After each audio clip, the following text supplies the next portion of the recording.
Fala, nonos do coração do tio. Seguinte, vamos iniciar aí a nossa migração total para o Class 1. Vocês já são grandinhos, não vou precisar falar muito com vocês, acho que vocês já entenderam o espírito da coisa.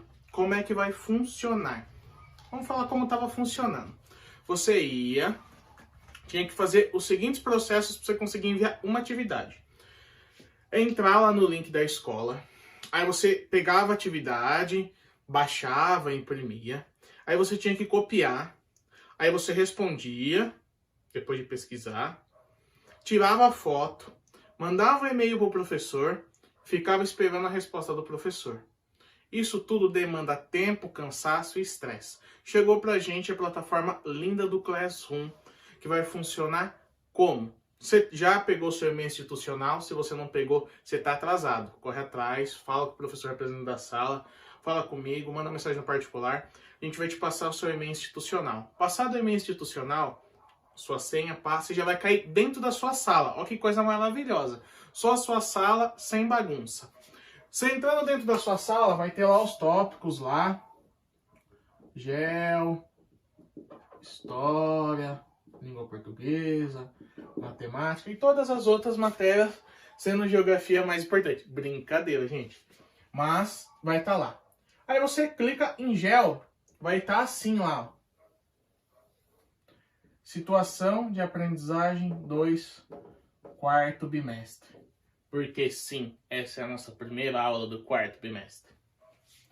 E vai estar lá, escritinho, bonitinho. Aí vai ter um textinho para vocês lerem antes de assistirem essa videoaula. Então tem o link do texto. Em anexo, nossa, que anexo feio. Tem a atividade. O que é atividade? É o que eu tenho que fazer? Não. É um roteiro explicando mais ou menos. Beleza. Li lá o que está em anexo, atividade. Li o link, assisti sua videoaula, professor. O que eu faço agora? Uma única coisa para você entregar a atividade. Junto vai ter o link de um negócio chamado Forms. Coisa mais linda desse mundo, vocês já fizeram vários. Você vai entrar lá, clicar no link, vai abrir para vocês. Aí você vai pôr o seu nome e vai responder lá. Questão 1, digita lá o que você achar que é. Questão 2, digita lá. Pode ter ou não uma alternativa lá de xizinho, uma questão de xizinho, perdão, uma outra de xizinho, papapá, ABC. Feito isso, você vai clicar em enviar formulário.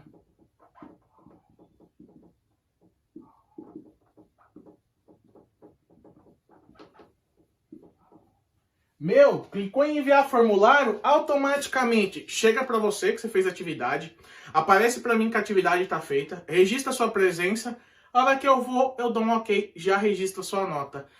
Zero trabalho para vocês, um pouquinho mais de trabalho para mim, mas comparado com o que é, muito mais simples. E outra, não tem perigo da atividade se perder, porque ela está linkada com o seu e-mail institucional. Então você entrou no e-mail institucional, automaticamente no nosso dia de aula, você já cai, eu não preciso nem admitir você, e tudo acontece de uma maneira fluida. Outra coisa, teremos aula toda semana? Semana sim, semana não. Por quê? Quando eu criei isso daqui, vai estar lá assim, situação de aprendizagem 2, blá, blá, blá. Embaixo tem uma janelinha aqui, e também tem o moral da sala que você pode comentar. Professor, fiquei com dúvida com isso, isso. Põe aqui a sua dúvida. Se ela for referente à matéria, a hora que o professor entrar, ele vai anotar. E aí na nossa aula pelo Meet, esqueçam o Zoom, hein? Agora é o Meet, ele é a bola da vez. Então na nossa aula do Meet, eu vou falar, ó, colocava lá a dúvida sobre isso. É isso, explico aqui para vocês. Se a dúvida for pontual, eu já respondo por lá. Então fica mais fácil porque vocês não precisam acordar cedo, sozinhos, pra gente ficar lá só um olhando pra cara do outro, ou nem olhando, porque vocês não abrem câmera, vai ser chato pra caramba. Já colocou lá, eu já chego entrando, dando, a gente otimiza o nosso tempo, de vocês e o nosso. Fica mais fácil, porque você comentou automaticamente, eu já vejo. É como se fosse um aplicativo de WhatsApp. Na hora que você comenta lá, já aparece a notificação para mim, o que é maravilhoso. Dinamiza porque a gente não tem tanta demora de tempo. E a nossa aula, ela vai passar a ser mais produtiva. Professor, tem uma dúvida? Comentei lá, não consegui entrar na aula. Eu gravo a aula e disponibilizo para vocês a nossa aulinha da semana. Espero que vocês tenham entendido isso daqui. Já fica tudo muito bem representado, muito bem fácil para vocês conseguirem acessar e para o professor ter aí um dinamismo maior com vocês. Professor, e o WhatsApp? O WhatsApp a gente vai caminhando aí para excluir, tá bom? O WhatsApp agora vai ser só para vocês se divertirem com os seus coleguinhas e os professores vão desinstalar de tanta raiva que a gente passou. O que a gente vai estudar essa semana, professor? O nosso contexto aí do quarto bimestre. Depois da Segunda Guerra Mundial, a zona de maior conflito, ou seja, onde ocorrem mais guerras, é o Oriente Médio. E é sobre isso que a gente vai falar. Professor, o que cai no vestibular? No textinho que eu vou mandar para vocês, tem todos os conflitos, vocês vão se divertir e ficar à vontade. Tem umas coisas bem legais. Mas o principal que cai nos vestibulares e a gente vai entender ele com bastante força é a questão da Palestina.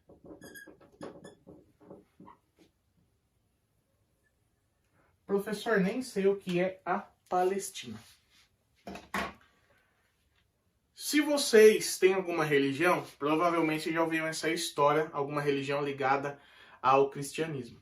Se você tem uma religião diferente dessa ou não tem religião, você vai ter que dar uma pesquisadinha. Inclusive tem vários filminhos infantis que são bem legaisinhos. Mas tem uma história bíblica, um livro na verdade, que é o segundo livro da Bíblia, chamado de Êxodo. No livro de Êxodo, os judeus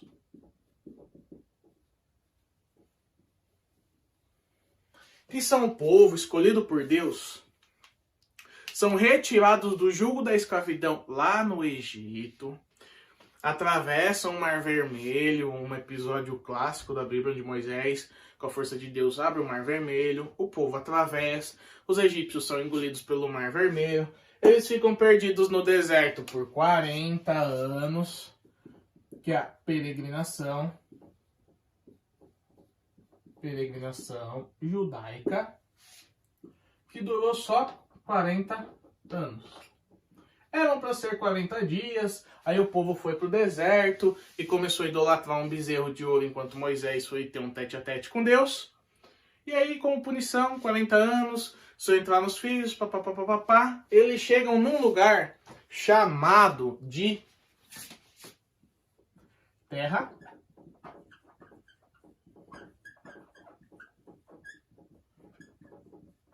Prometida. Onde que fica essa terra prometida?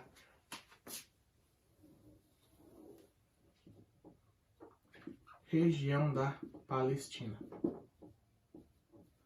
Vocês também vão encontrar como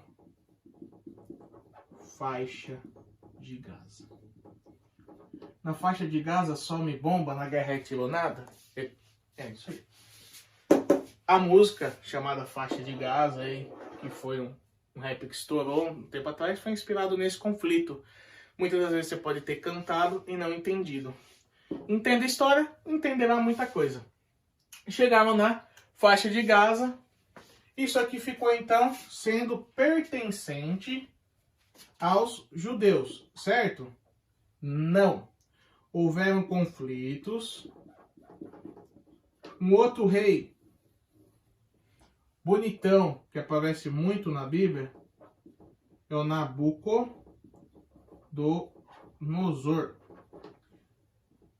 rei de Babilônia.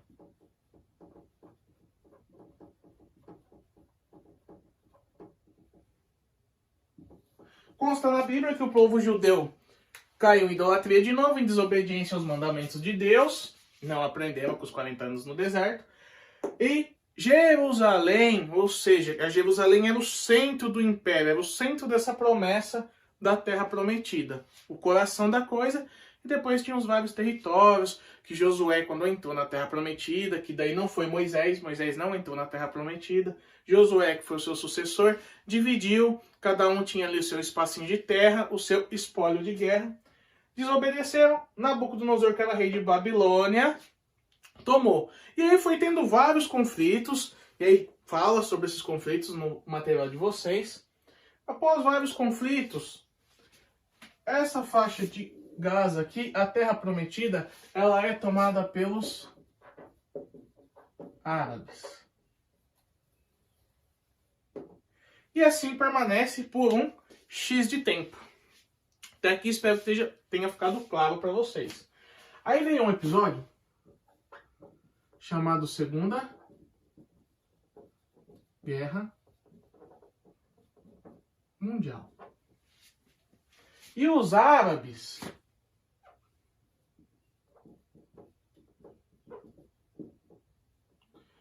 ficaram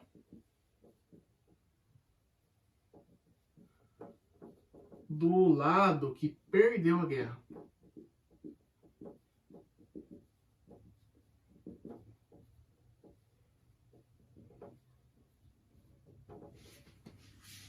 E os judeus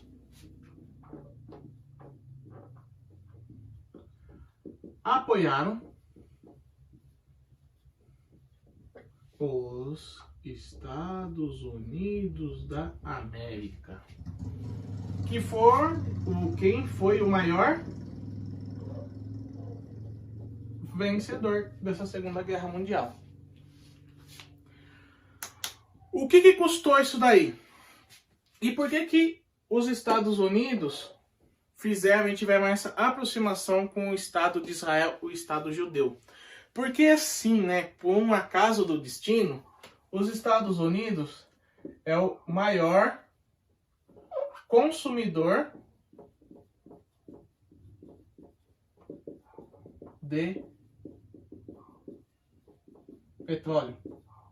E por um acaso, os Estados Árabes ali, Israel é o maior produtor de petróleo. Isso, gente, esse tipo de relação é um negócio chamado geopolítica.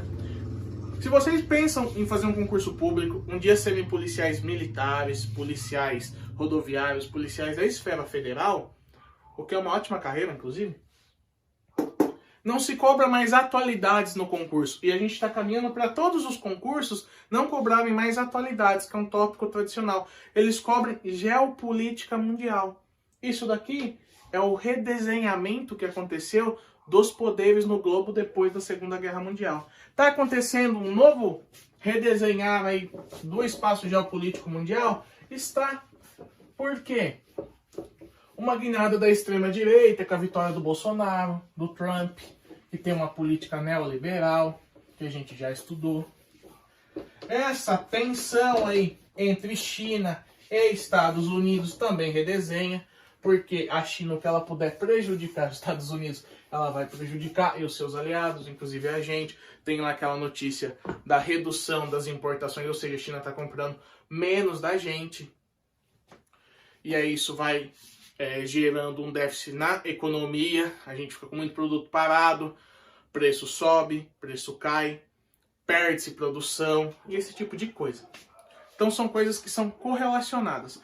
Que medida que os Estados Unidos teve para apoiar aí e demarcar a sua vitória e fortalecer essa relação de amizade com Israel?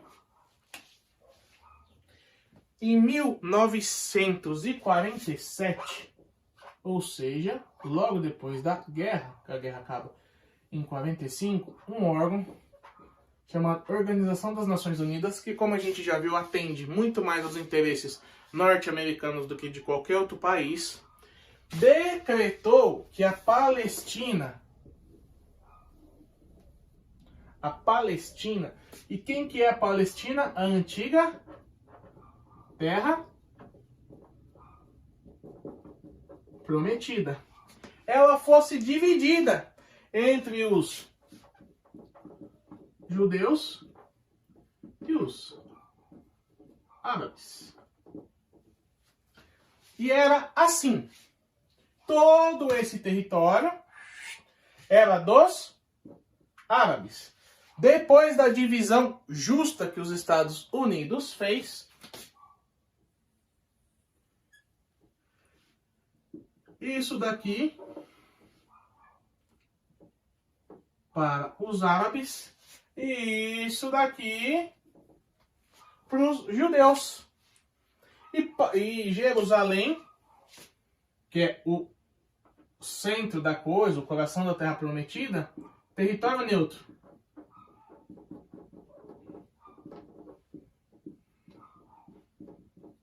Ou seja, pode ser frequentadas tanto por judeus quanto por árabes. Isso dá certo? Não.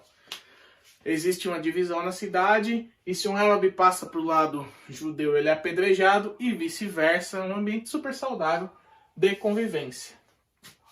Em 1948, os Estados Unidos, amparado na ONU, cria isso daqui e chama isso daqui de Estado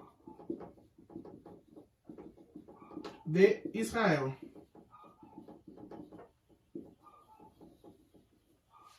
Certo? E professor, quando você fala de israelita, do cara árabe, do cara judeu, o que vem na sua mente? Um cara vestido de burca, certo? Com toda uma cultura ligada à cultura árabe, à cultura judaica, certo? Quando houve esse apoio ao golpe, os Estados Unidos, ele impôs a cultura. Então, parou-se de ter esses costumes árabes, os costumes ali judaicos, e passou a ter o costume norte-americano. Então, as pessoas de lá que eram representadas nas suas roupas, nos seus filmes, nas suas culturas, passaram a vestir terno e gravata, as mulheres passaram a usar as vestimentas que a mulher norte-americana usava, a cultura entrou fortemente o Walt Disney, a questão esse tipo de cultura ocidental. E quem estava na frente disso tudo era um cara chamado Shah. Quem que é o Shah? O Shah é o líder político. Eles não têm presidente, eles têm um Shah. E o nome desse Shah era Reza Pahlavi. Isso aqui pode estar escrito errado, tá bom? Que eu não lembro direito. Mas o Shah Reza Pahlavi fez todas essas mudanças culturais e não foi aceito, porque para eles a cultura deles é muito importante. Então acontece a Revolução Árabe.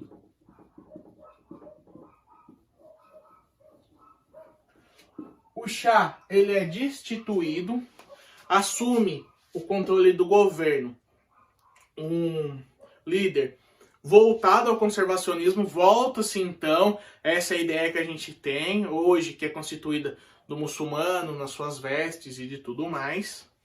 Rompe-se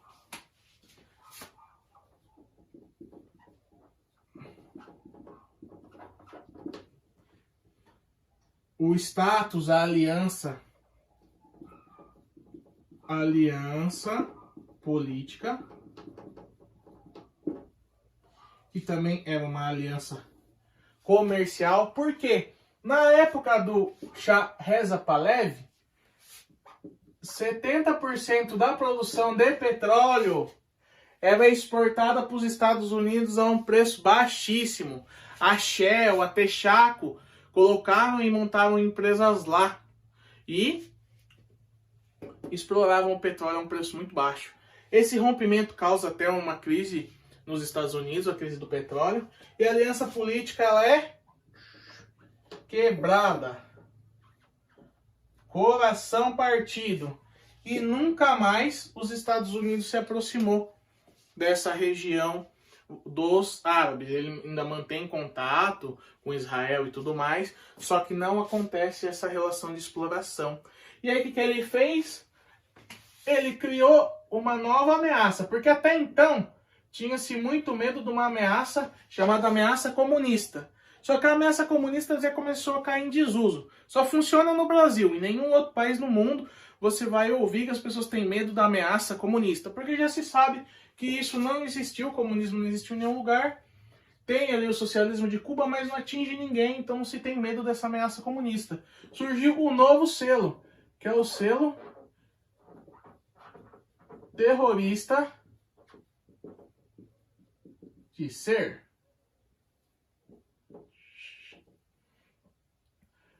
Então se associou que qualquer pessoa voltada ao mundo árabe, essa questão do muçulmano, ele é um terrorista. E aí os Estados Unidos começou a guerra antiterrorismo, e aconteceu a guerra Irã-Iraque por contra essa ideia do terrorismo, mas quem criou essas milícias foi os Estados Unidos. Qualquer dúvida sobre isso está no material de vocês e ampliem, perguntem. O professor traz mais coisas. E aí teve todo esse desenrolar. Mas a questão da Palestina, centralmente, é isso daí. Espero que tenha ficado claro para vocês. Qualquer dúvida, só chamar o professor. Beijo do gordo, se cuidem. Qualquer coisa, tamo aí pelo Classroom.